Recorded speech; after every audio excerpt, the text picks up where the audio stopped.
Next part two, heavy metals and other chemicals. Okay, so now let's talk about this is stuff like Flint, Michigan stuff here. Yeah, again, more bad stuff. More bad stuff. Okay, so what are heavy metals? Heavy metals are metals that are big in terms of their molecular structure and size. They are big and they are heavy. And the problem with that is that our bodies don't take them very well. They can create they can be toxic to us and other organisms. So therefore, we don't want to take them in if we don't have to. Now, the big ones that are the biggest concern are lead, arsenic, and mercury. And the reasons why that these are so awful is, well, first, lead is pretty prominent because it can be found in old pipes from old houses and structures that were built. But lead, the problem with it is that it can cause it's really bad for infants and children, but it can also cause nervous system issues, long term learning disabilities, things like that. Arsenic does occur naturally. However, the problem with arsenic is that if we take in too much of it, it can be cancerous. It specifically lung, kidney, and bladder cancers are the biggest. See, the thing about arsenic is that it occurs naturally in the Earth's crust. Planting certain plants removes it from the soil and puts it in the plants. But also things like mining, construction, things like that, when we're tearing up the Earth's crust, can then also release it into the water system. So that's another way that it can get into the groundwater and stuff. And then we've got mercury. So mercury is found naturally, but again, in very small amounts. The reason why it may get out into the atmosphere or into the water is because humans do use it for certain things, especially in the medical field. I know it sounds weird, right? But they do. Like fillings used to be made out of a mercury compound. So there's that. But then there's also whenever you burn things like coal, that does release mercury into the atmosphere. Fluorescent light bulbs utilize a tiny bit of mercury in the igniter. But once it gets into the air, it's heavy, right? It's going to end up back into the waterways eventually. It's just not going to hang out in the air forever. But it builds up as it moves up through the food chain. We'll talk about that. But it too can also be really bad for children. Infants can cause learning disabilities because, again, it tends to affect the nervous system. So, yeah, bad stuff. Bad stuff. So here you can kind of see where arsenic has been found to be the bigger issues. And this is in well water. Well water is whenever you dig a well down into the ground and you use that water for yourself or a small area. So you can see here where the arsenic tends to be more widely found. For us, it's not that big of an issue, luckily. All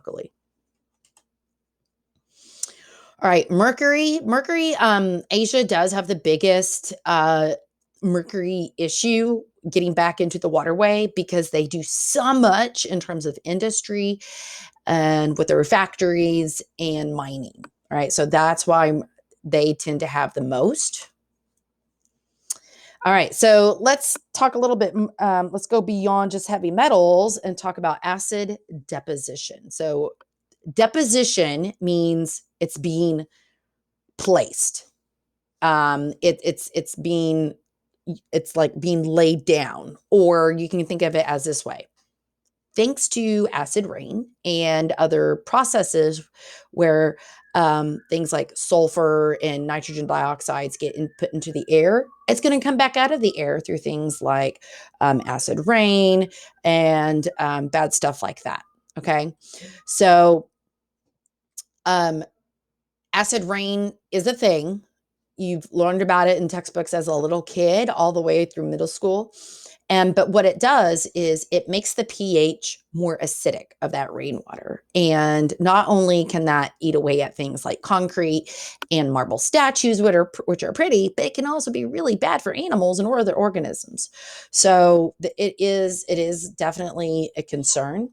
Um, Facilities that burn a lot of coal, they have to have what we call coal scrubbers. They have other terms for them as well. And what they do is they help to remove as much of these sulfur dioxides and nitrogen dioxides from the soot and the smoke as they can before it's released out into the atmosphere to prevent this being an issue. All right. Synthetic organic compounds. Woohoo. What are they? They're chemicals made by people. I'm telling you, people, it's all us. Well, chemistry solves a lot of problems, but chemistry can also create problems. So as we create a lot of these cool compounds that help us solve and, overcome issues, but guess what? They can also be a big issue when it comes to water pollution. So, if it's dumped from an industrial situation, factory, a lot of times that would be a point source. But if it is coming from a wide area, again, think fertilizers, then that would be a non-point source of pollution. It could be anything from pesticides, pharmaceuticals, military compounds. Military compounds would be things like that are used in terms of making ammunition, and industrial compounds. So things like paint factories, treatment plants, fabricating areas, stuff like that. So synthetic organic compounds, obviously, they can be bad. And the worst things about some of these is that, again, they can cause issues in unborn babies, the young, the maturing. As you are growing and you're maturing, your body's using up a lot of these compounds. It may be taking them in, and then it can cause issues down the line. So, yeah. Not very good. Your book does kind of go through some of these in a little bit more depth. All right, pesticides. So pesticides, we know they help kill the pests, right? That's why they're called pesticides. However, there are some that are horrible. DDT is the big example. If you don't know what DDT is, you do now. DDT came around a long time ago now, but it was designed to kill mosquitoes. And the problem is that once it got into the water, it didn't go away. It just stayed there. So organisms would eat organisms that had DDT in them, and those organisms would eat organisms that had DDT in them, and it would build up and build up and build up, and it would get to the top of the food chain. And we're going to talk more about this later on too, but DDT is a great example of this. So that is bad stuff. So therefore, we don't use DDT anymore. Pharmaceuticals and stuff that occur in that we see in the waters, don't dump unused pills down the drain. Okay, don't do it. Don't flush them. Don't do it. You can take them to certain locations, and they will help dispose of them properly. But when people are prescribed pharmaceuticals or take vitamins and minerals and stuff like that, well, what goes in has to come out. So your body's not going to utilize it all. So you might pee or poop it out. Then guess what? It ends up into the system. So military compounds, as I said, could be things found like in ammunition centers, but then we also have perchlorates. Perchlorates we use those in rocket fuel. So things like Air Force bases, stuff like that, they're going to have to deal with perchlorate waste. Airports, fueling centers, stuff like that. So industrial compounds are things that, as we discussed, things that could be used for manufacturing. Byproducts from paints, that stuff is nasty. Byproducts from creating things that could be used in other industrial processes, those are all over the place. I mean, there's so many of those to list. I am not even going to start.